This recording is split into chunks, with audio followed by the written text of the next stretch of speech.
गाजियाबाद में पुलिस और बदमाशों के बीच मुठभेड़ हो गई। मुठभेड़ के बाद में पुलिस ने एक बदमाश को गिरफ्तार कर लिया। 6 तारीख को व्यापारी को गाड़ी में बंधक बनाकर लाखों की लूट की वारदात को अंजाम दिया था। कब्जे से लूटे गए 19,50,000 रुपए, अवैध असला भी बरामद की है। थाना कविनगर क्षेत्र में मुठभेड़ हुई है। बड़ी खबर आपको बता रहे हैं, एक बदमाश की गोली लगी है और पुलिस ने उस बदमाश को गिरफ्तार कर लिया। तो एक बड़ी खबर आपको बता रहे हैं गाजियाबाद से, जहां पर पुलिस और बदमाश के बीच में मुठभेड़ हो गई है और इस मुठभेड़ में एक बदमाश को पुलिस ने गिरफ्तार किया।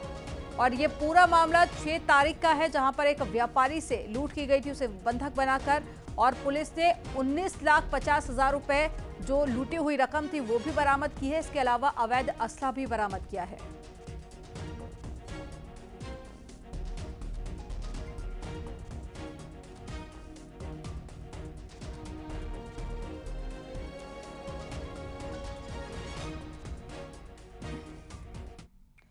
गोंडा में गो तस्करों के खिलाफ पुलिस का एक्शन जारी है। 15 गोवंश के साथ में 5 तस्कर गिरफ्तार किए गए। ट्रक से ले जाए जा रहे थे गोवंश, तस्करी के लिए बिहार ले जा रहे थे तस्कर। वजीरगंज थाना क्षेत्र के पूरे ढाडू गांव का यह पूरा मामला है, जहां पर आपको बता दें पुलिस को एक बड़ी सफलता हाथ लगी है और 15 गोवंश के साथ में 5 तस्कर गिरफ्तार किए गए हैं। तो तस्करी के लिए बिहार ले जा रहे थे और इसी दौरान पुलिस ने 5 लोगों को गिरफ्तार किया और साथ ही 15 गोवंश भी बरामद किए।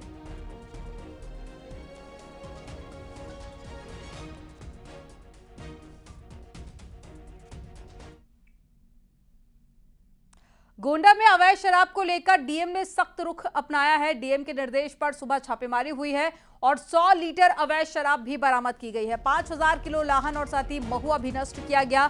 आबकारी विभाग ने 4 मुकदमे दर्ज किए। फिरोजपुर गांव में सुबह 5 बजे एक्शन से हड़कंप मच गया। तो एक बड़ी खबर आपको बता रहे हैं, सुबह 5 बजे एक्शन की तैयारी की गई, जिसके बाद में एक्शन लिया गया और 100 लीटर अवैध शराब भी बरामद की गई है और साथ ही 5,000 किलो लाहन और महुआ भी नष्ट किया गया।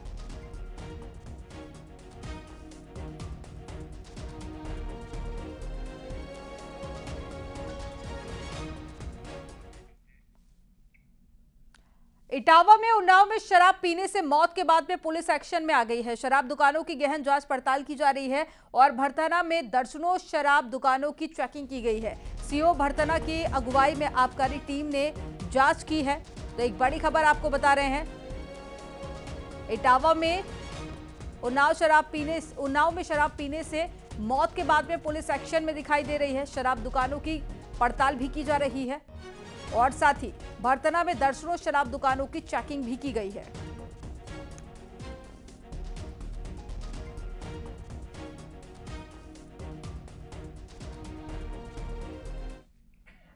रामपुर से खबर है, जहां पर जयाप्रदा की मुश्किलें बढ़ती हुई नजर आ रही हैं। रामपुर के एमपी एमएलए कोर्ट ने जयाप्रदा को गिरफ्तार कर कोर्ट में पेश करने के आदेश दिए हैं। जयाप्रदा के खिलाफ चौथी बार गैर जमानती वारंट जारी किया है। आपको बता दें कि रामपुर के एमपी एमएलए कोर्ट ने जयाप्रदा को आचार संहिता उल्लंघन के मामले में एनबीडब्ल्यू वारंट जारी किया है।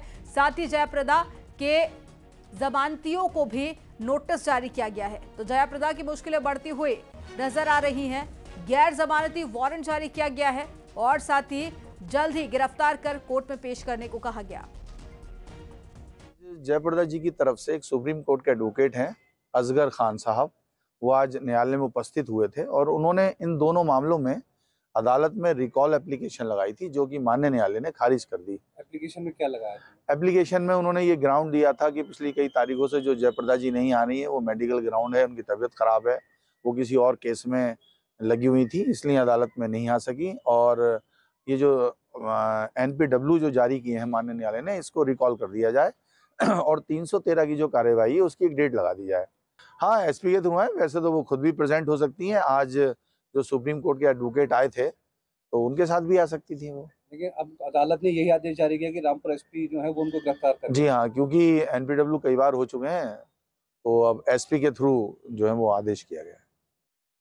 सारा जानकारी के साथ में विशाल सक्सेना जुड़ गए हैं फोन लाइन पर। विशाल, पूरे मामले को लेकर क्या अपडेट है? गैर जमानती वारंट जयाप्रदा को लेकर जारी कर दिया गया है, क्या आज ये माना जाए कि गिरफ्तारी हो सकती है? देखिए, बिल्कुल आपको बता दूं, 2019 लोकसभा चुनाव के दौरान आचार संहिता मामले के 2 मामले दर्ज हुए थे, जिसमें एक स्वार थाने में दर्ज हुआ था, एक कैमरी थाने में दर्ज हुआ था। स्वार थाने में जो आचार संहिता का मामला था, वो मामला चल रहा था। उसमें जयप्रदा को कोर्ट में कई बार बुलाया गया, लेकिन वो नहीं आई। करीब 4 बार उनके जो थे गैर जमानती वारंट कोर्ट ने कर दिए थे, लेकिन गैर जमानती वारंट होने के बाद भी जब वो कोर्ट में नहीं आई, तो कल उनके वकील ने आकर के, सुप्रीम कोर्ट के वकील ने आकर के कोर्ट में रिकॉल एप्लीकेशन लगाया कि जयप्रदा की तबीयत ठीक नहीं है और वो इसलिए कोर्ट में नहीं आ पा रही है। क्योंकि कोर्ट ने 4 बार पहले ही गैर जमानती वारंट जारी कर दिए थे, तो उन्होंने एक तरह से कोर्ट का अपमान माना। तो उन्होंने कल एक बार फिर गैर जमानती वारंट उनके जारी किए। साथ ही रामपुर एसपी को भी एक पत्र लिखा है कि जयप्रदा को कोर्ट में पेश किया जाए। तो कहीं ना कहीं जयप्रदा की मुश्किलें बढ़ गई हैं और इस तरह से देखा जाए तो रामपुर एसपी को सीधे सीधे यह है कि जयप्रदा को गिरफ्तार करके वो कोर्ट में पेश करें। जानकारी साझा करने के लिए बहुत शुक्रिया विशाल आपका।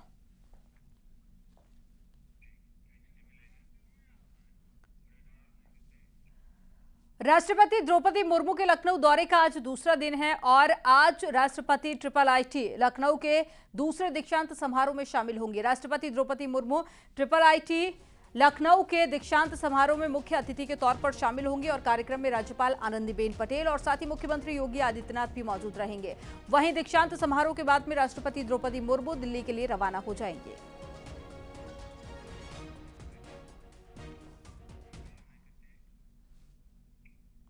लंबे समय से बीजेपी के एजेंडों में शामिल 3 मुख्य मुद्दों में से 2 पर सुप्रीम कोर्ट की मोहर लग चुकी है, जिसमें पहला राम मंदिर है तो वहीं दूसरा धारा 370। लेकिन अब मोदी सरकार के एजेंडे का आखिरी बड़ा मसला समान नागरिक संहिता है और इस दिशा में भी रणनीति तैयार हो रही है। साथ ही कुछ और भी मुद्दे हैं जिसके लिए रणनीति तैयार की जा रही है और इसी से जुड़ी एक रिपोर्ट हम आपको दिखाते हैं।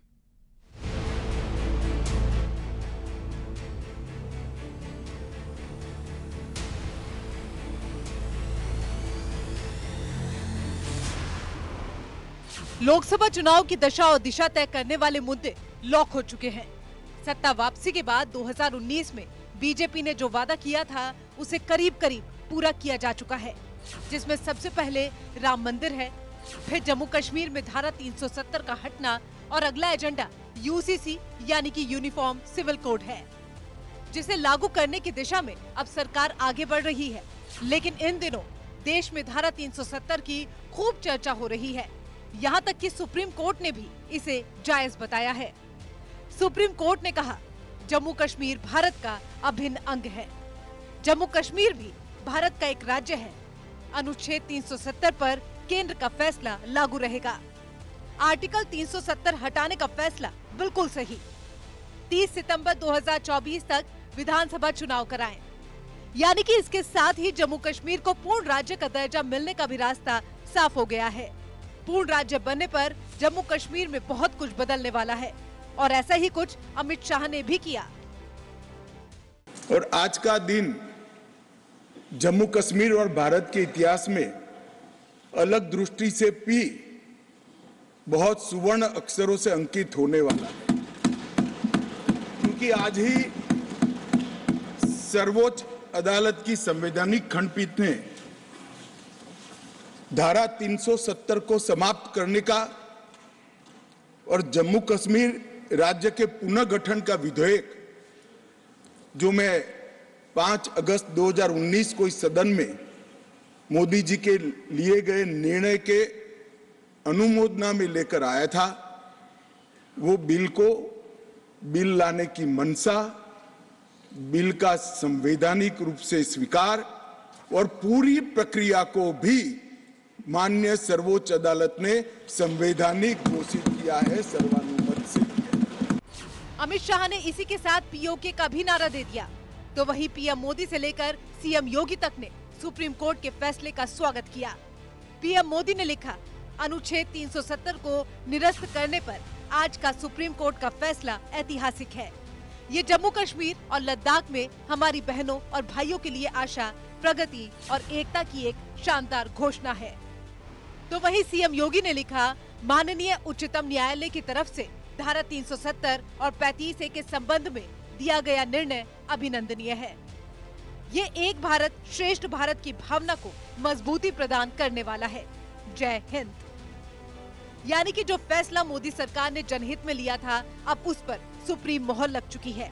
तो वहीं अब बारी एक देश एक विधान की है, जिसके लिए बीजेपी सरकार की रणनीति तय हो चुकी है और इसके लिए अब पसमानदा समाज को साथ लाकर एक देश एक कानून पर सहमति बनाई जा रही है, क्योंकि यूनिफॉर्म सिविल कोड पर विपक्ष की अलग अलग राय है। इस एक देश में एक निशान, एक प्रधान और एक संविधान, ये पॉलिटिकल स्टेटमेंट है। मुझे लगता है दादा उम्र हो चुकी है। एक देश में दो प्रधानमंत्री कैसे हो सकते हैं? एक देश में दो संविधान कैसे हो सकते हैं? एक देश के दो झंडे कैसे हो सकते हैं? वो गलत है। जिन्होंने भी ये करा था उन्होंने गलत किया था। नरेंद्र मोदी जी ने इसको सुधारने का काम किया। आपकी सहमति ना सहमति से क्या होता है? पूरा देश चाहता था। और ये चुनावी नारा नहीं है, हम 1950 से कह रहे थे, एक देश में एक निशान, एक विधान और एक प्रधान होना चाहिए, दो नहीं चलेंगे, और हमने कर भी दिया। यानी कि जो मुद्दे अब सुर्खियों में हैं, उसमें सबसे ऊपर पीओके और फिर यूसीसी और अगला नंबर सीएए का भी लगने वाला है, जिसकी पटकथा लिख दी गई है, जिसका एजेंडा तय हो गया है, क्योंकि 24 के चुनाव में इन मुद्दों को भुनाने की तैयारी हो चुकी है। Bureau report, news 18।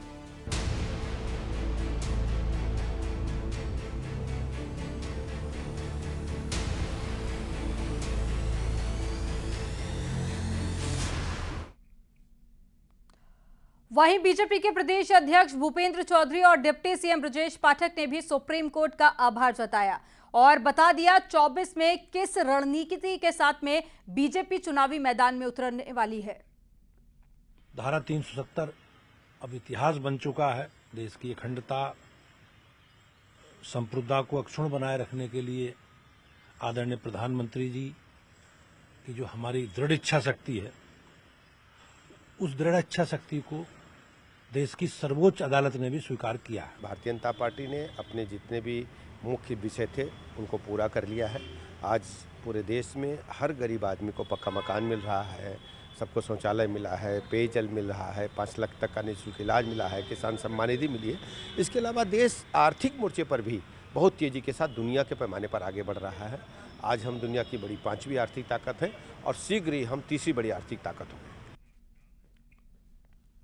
मऊ से बड़ी खबर मिल रही है, जहां पर 2 शातिर लुटेरों के साथ में पुलिस की मुठभेड़ हो गई है। मुठभेड़ में 2 बदमाशों के पैर में गोली लगी है। लूट की घटना को अंजाम देने जा रहे थे दोनों बदमाश। मुखबिर की सूचना के आधार पर पुलिस ने चेकिंग के दौरान इन दोनों को पकड़ने की कोशिश की, जिसके बाद में मुठभेड़ हुई। पुलिस के रोकने पर बदमाश ने पुलिस पर ही फायरिंग करना शुरू कर दिया। आजमगढ़ और साथ ही गाजीपुर के रहने वाले हैं बदमाश। सराय लखनसी थाना क्षेत्र के वनदेवी रोड पर मुठभेड़ हुई है और दोनों बदमाश के पैर में गोली लगी है।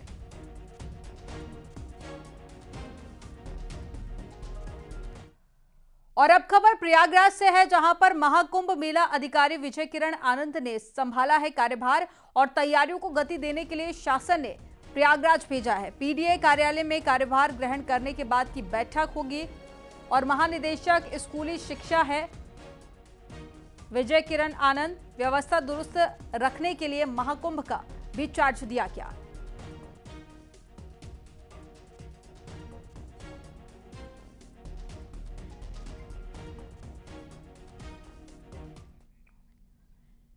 और खबर प्रयागराज से है, जहां पर रेलवे क्रॉसिंग की सीसीटीवी से निगरानी की तैयारी की जा रही है। महाकुंभ 2025 के मद्देनजर ये कैमरे लगाए जा रहे हैं। नॉर्थ सेंट्रल रेलवे के प्रयागराज मंडल में तैयारी शुरू कर दी गई है। रेलवे क्रॉसिंग पर सीसीटीवी कैमरेज लगाए जा रहे हैं। पहले चरण में चुनिंदा रेलवे क्रॉसिंग पर ही कैमरे लगेंगे। सुरक्षा, भीड़ और लापरवाही, मनमानी की निगरानी की जाएगी। पहले चरण में करीब 30 लाख के कैमरे खरीदे जाएंगे और 3 महीने के अंदर कैमरे इंस्टॉल किए जाएंगे। कैमरे 10 जनवरी से शुरू होगा कैमरे लगाने का काम और हर क्रॉसिंग पर 2-2 सीसीटीवी कैमरे लगाए जाएंगे।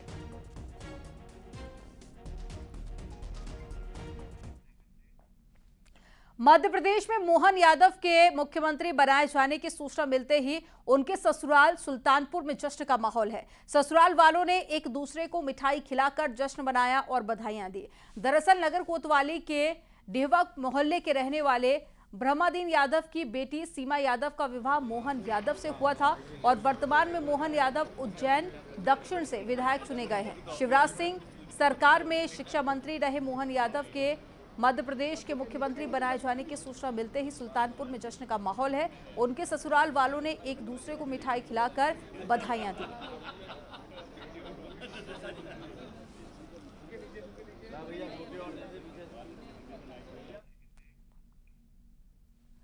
प्रयागराज में त्रिवेणी के तट पर इन दिनों हजारों की तादाद में साइबेरियन पक्षियों ने संगम की सुंदरता में चार चांद लगा दिए हैं। ये विदेशी मेहमान श्रद्धालुओं और पर्यटकों को भी अपनी ओर खींच रहे हैं। एक रिपोर्ट दिखाते हैं।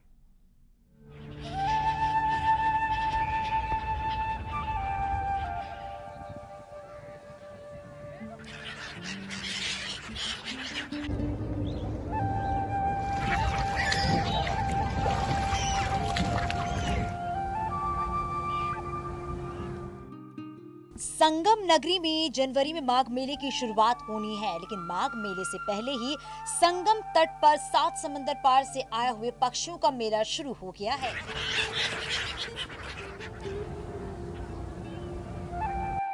गंगा यमुना की लहरों पर अटखेलियां करने वाले ये पक्षी साइबेरिया से हर साल हजारों मील का सफर तय कर प्रयागराज पहुंचते हैं। यहाँ पर पक्षियों को देखने और उन्हें दाना खिलाने के लिए लोगों की भीड़ जुटती रहती है।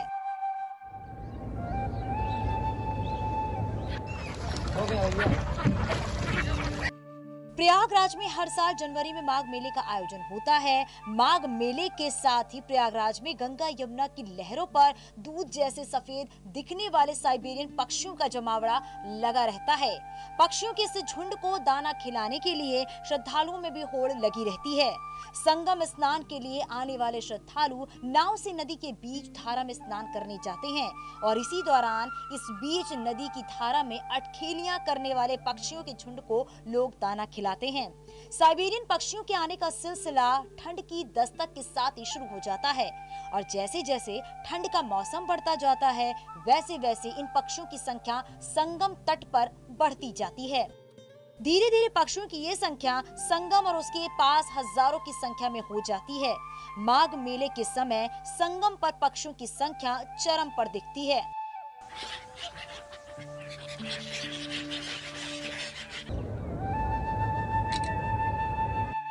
जिस वक्त माघ मेला लगता है उस वक्त संगम पर आने वाले श्रद्धालुओं के लिए इन पक्षियों को दाना खिलाना भी पुण्य अर्जित करने का जरिया बन जाता है।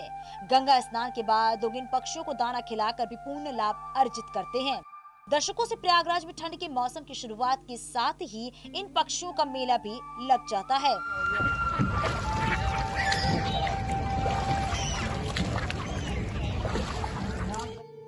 साइबेरिया मूल के इन पक्षियों को प्रयागराज में उनके अनुकूल मौसम मिलता है और इसी कारण हर साल ठंड की शुरुआत के साथ ही इन प्रवासी पक्षियों का आगमन होता है और माघ मेले के बाद गर्मी की दस्तक के साथ ही ये पक्षी वापस चले जाते हैं। Bureau report, news 18।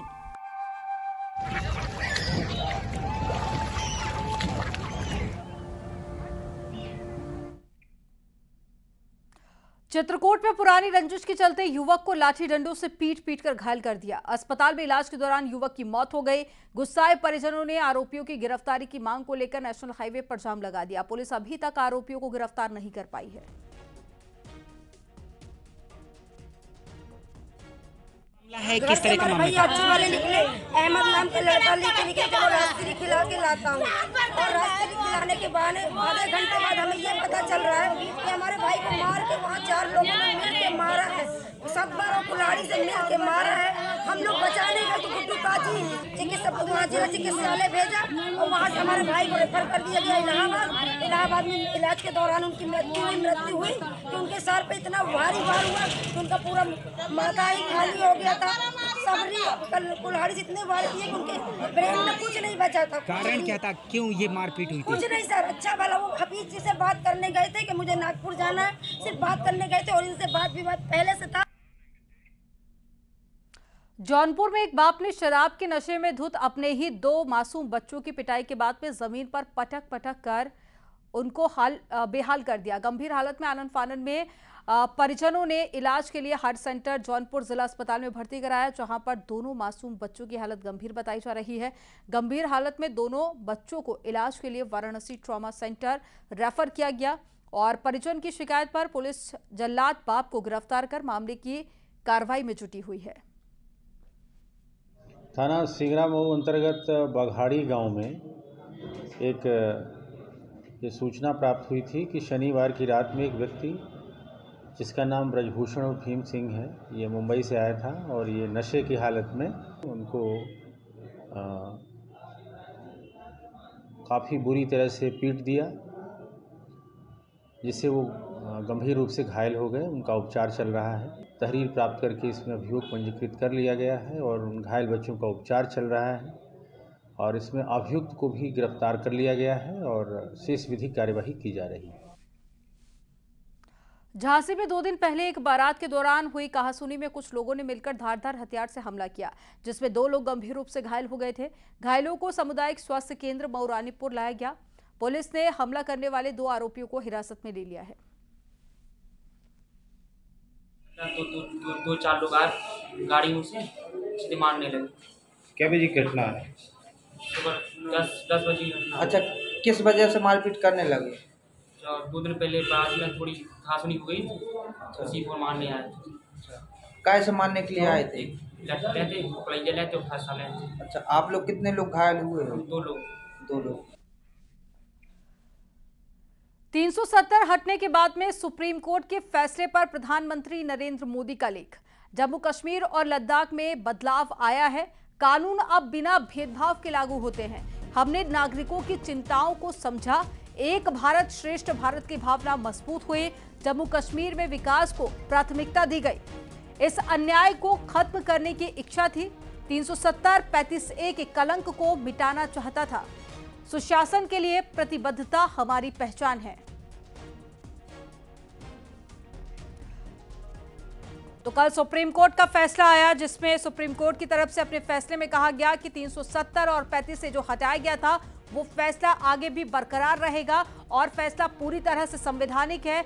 Jammu Kashmir Bharat का ही अभिन्न अंग है। इसके अलावा उन्होंने ये भी कहा कि 370 सिर्फ परमानेंट सॉल्यूशन था, इसे आगे भी लागू नहीं किया जा सकता। तो कल कुछ बड़ी बातें कही गई सुप्रीम कोर्ट के फैसले के बाद में। प्रधानमंत्री नरेंद्र मोदी ने भी बड़ी बातें कही, वो भी हम आपको बता रहे हैं। और उन्होंने कहा कि 370 और 35A के इस कलंक को मैं हटाना चाहता था और अब जो भेदभाव हो रहा था इतिहास में उसको खत्म किया गया है और अब एक भारत श्रेष्ठ भारत की भावना मजबूत हुई है। जम्मू कश्मीर में विकास को प्राथमिकता दी गई है और इस अन्याय को खत्म करने की इच्छा थी। 370-35A के कलंक को मिटाना चाहता था। ये बड़ी बातें प्रधानमंत्री नरेंद्र मोदी की तरफ से कही गई और सुशासन के लिए हमारी पहचान, प्रतिबद्धता, ये भी उनकी तरफ से कहा गया।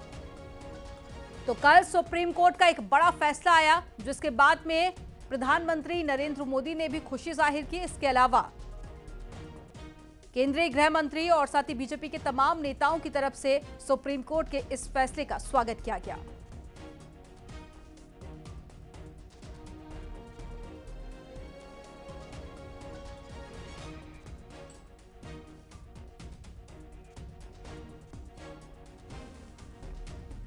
तो प्रधानमंत्री नरेंद्र मोदी ने खुशी जाहिर की है कल सुप्रीम कोर्ट के फैसले पर, क्योंकि जो फैसला था वो केंद्र सरकार के पक्ष में आया। 23 याचिकाएं दायर की गई थी और साथ ही 370 हटने को लेकर भी सवाल किए गए थे। इसके अलावा विपक्षी पार्टियों की तरफ से यह भी कहा गया कि जो 370 हटाया गया है वो जल्दबाजी का फैसला है और संवैधानिक प्रक्रिया का पालन नहीं किया गया था। जिसके बाद जब कल केंद्र सरकार के पक्ष में ये फैसला आया और सुप्रीम कोर्ट ने ये साफ कर दिया कि 370 को जो हटाया गया था उसकी पूरी प्रक्रिया संवैधानिक थी। जिसके बाद प्रधानमंत्री नरेंद्र मोदी ने खुशी जाहिर करते हुए कई बड़ी बातें कही, वो भी हम आपको दिखा रहे हैं।